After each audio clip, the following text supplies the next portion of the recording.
एक चीज़ ये है, अब काव्य प्रकाश के अनुसार हम बता रहे हैं कि हमने कहा कि हमने ये कहा कि उसने पहले चर्चा हुई कि प्रयोजन का भी प्रयोजनवती व्यंजना मानने की ज़रूरत नहीं है। प्रयोजन को मानने प्रयोजन जो है व्यंजना के द्वारा ही बोध होता है, यह मानने की ज़रूरत नहीं है। प्रयोजन का बोध लक्षणा के द्वारा ही हो जाए। तो अब ये सिद्ध हुआ कि प्रयोजन मानना आवश्यक ही है, क्योंकि व्यंग्य अर्थ की प्रतीति कराने के लिए प्रयोजन की ज़रूरत है। तो जो ये कहते हैं कि प्रयोजन का बोध लक्षणा से ही हो सकता हो, तो वो लक्षणा से नहीं हो सकता है, ये बात सिद्ध हुई। तो उस प्रयोजन के बोध के लिए व्यंजना वृत्ति मानना अपरिहार्य है, ठीक है जी। अभी लेकिन विशिष्ट में लक्षणा मानने वाला दूसरा पक्ष शेष ही रह जाता है। विशिष्ट में लक्षणा माना जा सकता है। कहा विशिष्ट लक्षणा का अर्थ यह होता है कि तट आदि लक्षार्थ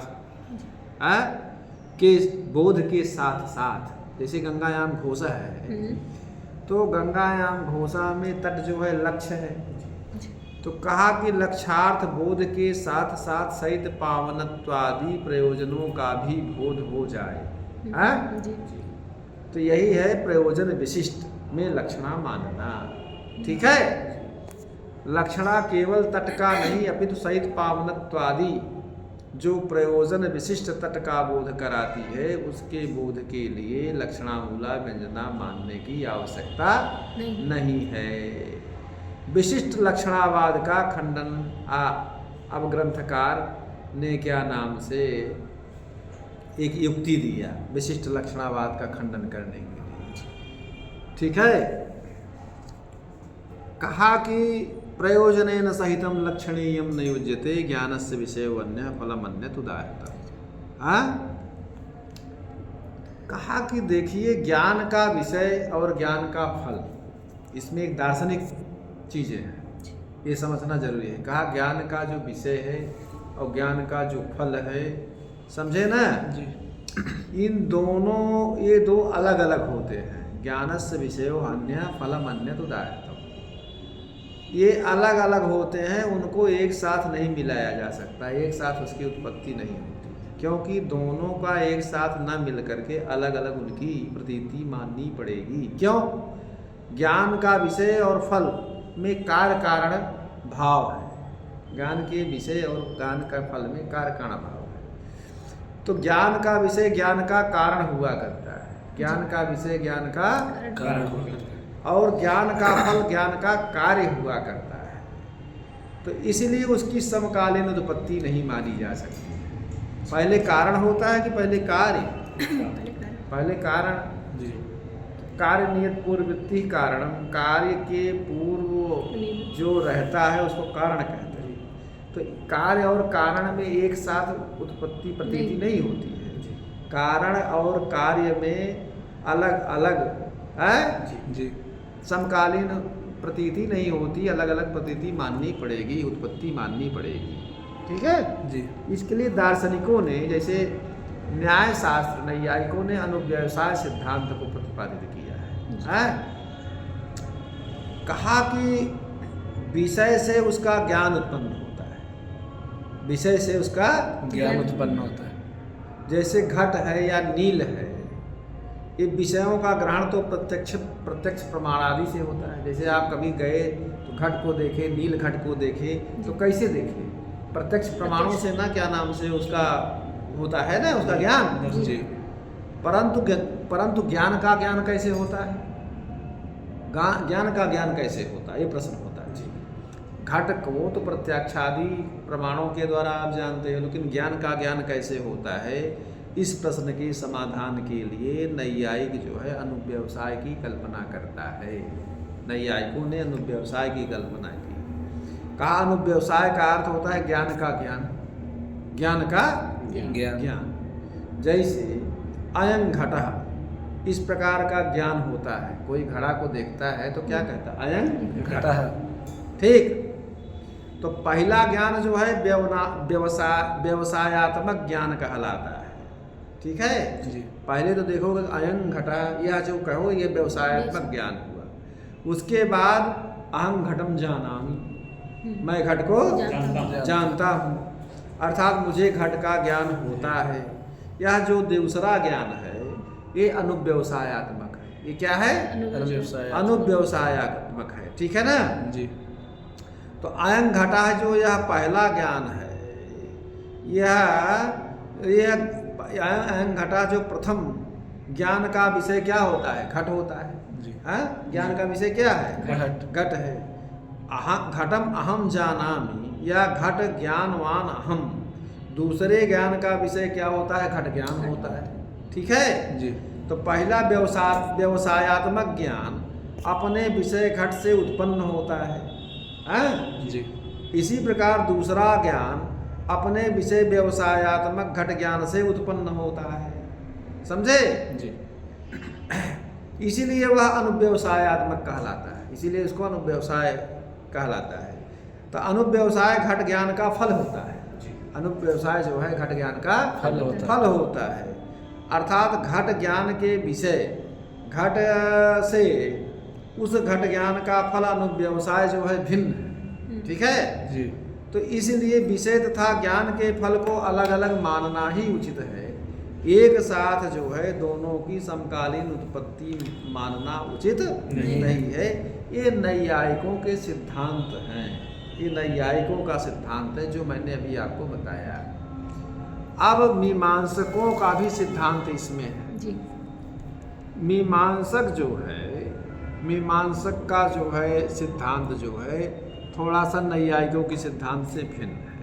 नैयायिकों ने अयं घट इस प्रकार ज्ञान होने के बाद घट ज्ञानवान अहं घटम जानामि रूप जो अनुव्यवसायात्मक की उत्पत्ति मानी जाती है, तो मीमांसक अनुव्यवसाय के स्थान पर ज्ञातता धर्म की उत्पत्ति को मानते हैं। वो अनुव्यवसाय के स्थान पर ज्ञातता धर्म की उत्पत्ति मानते हैं। उनका ये बताना है कि अयं घट इस प्रकार का ज्ञान होने के बाद ज्ञातो मया घटा, जी मेरे द्वारा घट घट जाना गया, इस प्रकार की प्रतीति होती है, ठीक। जी इस प्रतीति में घट में रहने वाला ज्ञातता नामक धर्म भासता है। इस प्रतीति में, हाँ? समझ रहे हो ना? जी घट में रहने वाला ज्ञातता नामक धर्म भासता है, ठीक है। जी यह धर्म ज्ञान से पहले घट में नहीं था। जी यह धर्म जो है घट ज्ञान ज्ञान से के पहले नहीं नहीं था। घट ज्ञान होने के बाद आया है, समझता है नहीं? जी तो वह घट से उत्पन्न हुआ, वह जो हुआ वह ज्ञान घट से उत्पन्न हुआ। अब ज्ञान उसका क्या हुआ? कारण है, हाँ? जी तो कारण के बिना कार्य की उत्पत्ति नहीं होती है, ठीक है। जी इसलिए घट ज्ञान के बिना ज्ञातता धर्म भी घट में उत्पन्न नहीं हो सकता। समझ रहे हो नहीं? जी हाँ जी तो इस कारण से हाँ जी ज्ञान तो ज्ञातता धर्म घट में उत्पन्न हुआ है। ज्ञातो मया घटा इस प्रतीति में जो ये दिखाई देता है, तो उसका कारण ज्ञान अवश्य होना चाहिए। उसका कारण क्या होना चाहिए? ज्ञान। तो ज्ञातता की अन्यथा अनुपत्ति होने के कारण ज्ञातता से ज्ञान का ग्रहण होता है, ऐसा मीमांसकों का सिद्धांत है। जी उनका सिद्धांत है ज्ञातता के द्वारा ज्ञान का ग्रहण होता है, बोध होता है। कहा अनुव्यवसाय और ज्ञातता का भेद क्या है? समझे कि नहीं? ये प्रश्न आता है फिर। जी जी नैयायिकों के मत में ज्ञान का ग्रहण अनुव्यवसाय से होता है। मीमांसकों के मत में ज्ञान का ग्रहण जो है ज्ञातता से होता है। जी तो नैयायिक अनुव्यवसाय भी अयं घटा यह ज्ञान से उत्पन्न होता है। मीमांसकों का की जो ज्ञातता है अयं घटा यह ज्ञान से ही उत्पन्न होता है।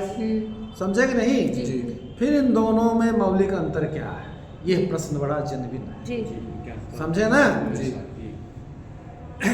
कहा कि जिसके कारण इन दोनों को अलग अलग सिद्धांत मानने की जरूरत पड़ी। यह प्रश्न है। जी। ठीक है। इसके उत्तर में नैयायिकों ने अनुव्यवसाय का जो अनुव्यवसाय रूप जो नैयायिकों का सिद्धांत है जी। वह आत्मा में रहने वाला ज्ञान जो है कहाँ रहता है? ज्ञानाधिकरणम आत्मा। अनुव्यवसाय नैयायिकों का जो है वो आत्मा में रहने वाला धर्म है। अमीमांसकों की जो ज्ञातता है घट आदि जो विषय है वह विषय में रहने वाला धर्म है। इसलिए इस भेद होने के कारण दोनों को अलग सिद्धांत मानने की जरूरत पड़ी। समझे नहीं? जी। नैयायिकों का जो अनुव्यवसायत्मक ज्ञान है वो आत्मा में रहने वाला है। अमीमांसकों का जो ज्ञातता नामक धर्म है वो विषय में रहने वाला है। तो इन दोनों में यही मौलिक अंतर है। इसीलिए इनको अनुव्यवसाय उसको ज्ञातता नामक सिद्धांत मानने की जरूरत पड़ी। ये विशेष इसका उत्तर है। बात समझे कि नहीं? जी। अब देखिए यही मैंने कहा कि ननु पावनत्वादि धर्म युक्तमेव तटम लक्ष्यते गंगायास्तटे घोषा इत्यतो अधिकस्यार्थस्य प्रतीतिश्च प्रयोजन विशिष्टे लक्षणा तत्किन। कहा कि जब पावनत्वादि धर्म से युक्त ही तत् लक्षणा से उपस्थित हो जाता है तो यह माना जाए तो क्या दोष है? कहा कि गंगा के तट पर घोष है, इससे अधिक पावनत्वादि विशिष्ट तीर अर्थ में उसकी प्रतीति लक्षणा का प्रयोजन है। इस प्रकार पावनत्वादि विशिष्ट में लक्षणा हो सकती है तो व्यंजना मानने का क्या लाभ है? विशिष्ट में ही लक्षणा मान लेने से ही काम चल जाएगा, व्यंजना मानने की कोई जरूरत नहीं है। ठीक है, ऐसा पूर्व पक्ष किया। तब उसके विषय में भी जो हमने बताया कि ज्ञानस्य विषय प्रयोजनेन सहितं लक्षणीयं नियुज्यते ज्ञानस्य विषय अन्य फलमन्यत् उदाहरणम्। प्रयोजन के सहित, प्रयोजन क्या है? गंगायाम घोषः में सहित पावनत्वादि विशिष्ट तीर को लक्षार्थ लक्षणीय मानना युक्ति संगत नहीं है, उचित नहीं है। ठीक है, नहीं उचित न उचित। ज्ञानस्य विषय अन्य फलम अन्य उदाहरणम्। ज्ञान, क्योंकि ज्ञान का विषय घट आदि अलग और ज्ञान का फल नैयायिक के मत में अनुव्यवसाय, मीमांसकों के मत में ज्ञातता अलग अलग कहे गए। कहा देखिए नैयायिक और मीमांसा दोनों में इस बात को स्वीकार करते हैं प्रत्यक्षादिर नीलादिर विषय फलंतु प्रकटता संवित्तिर व विशिष्टे लक्षणा नैवं व्याख्यातम। कहा कि दोनों के मत में ज्ञान का विषय तो समान है, लेकिन फल के विषय में भेद क्या है? प्रत्यक्षादि जन्य ज्ञान का विषय नील है और फल मीमांसक के मत में प्रकटता या ज्ञातता है और नैयायिकों के मत में संवित्ति अथवा अनुव्यवसाय होता है। तो दोनों के मतों में ज्ञान का विषय ज्ञान के फल से भिन्न होता है। ठीक, ज्ञान विषय ज्ञान का कारण हुआ करता है, उसकी स्थिति ज्ञान से पहले रहती है, फल ज्ञान का कार्य होता है, इसलिए उसकी उत्पत्ति ज्ञान के बाद होती है। समझे कि नहीं? जी। तो लक्षणाजन्य ज्ञान के विषय तटादि उसके फल पुण्यत्व मनोहरत्वादि सहित पावनत्वादि की स्थिति अलग अलग हुआ करती है। ठीक है, दोनों की समकालीन उत्पत्ति नहीं हो सकती। इस कारण से प्रयोजन के सहित तटादि लक्षार्थ मानना युक्ति संगत नहीं है। समझ रहे हो नहीं? इस प्रकार यह हम कह सकते हैं कि विशिष्ट में लक्षणा नहीं हो सकती है। जो विशिष्टवादी लक्षणा को कह रहे हैं, विशिष्ट में लक्षणा मानना ठीक नहीं है। समझे कि नहीं? तो अब कहा कि विशेषा शिवस्तु लक्षिते तदादौ जे विशेषा पावनत्वादयस्ते च विधा तात्पर्य लक्षणाभ्यो व्यापारांतरेण गम्याः तच्च व्यंजनधनुर्नगदौतनादि शब्दवाच्यम अवश्यमेशितव्यम एवं लक्ष्य। तो कहने का मतलब यह है कि लक्षित अर्थ विशेष हो सकते हैं। तो पहले लक्षणा से केवल तट आदि उपस्थित होने के बाद लक्षणा मूलक व्यंजना से तट आदि लक्ष्य अर्थ में सहित पावनत्व आदि प्रयोजनों की प्रतीति हो सकती है। लेकिन तट आदि जो लक्षार्थ हैं वो पावनत्व आदि विशेष प्रयोजन धर्म की प्रतीति होते हैं। वह अभिधा माने अभिधान्वयवादी के मत में द्वारा स्वीकृति जो तात्पर्याख्या वृत्ति है, लक्षणा से भिन्न व्यापार से गम्य है।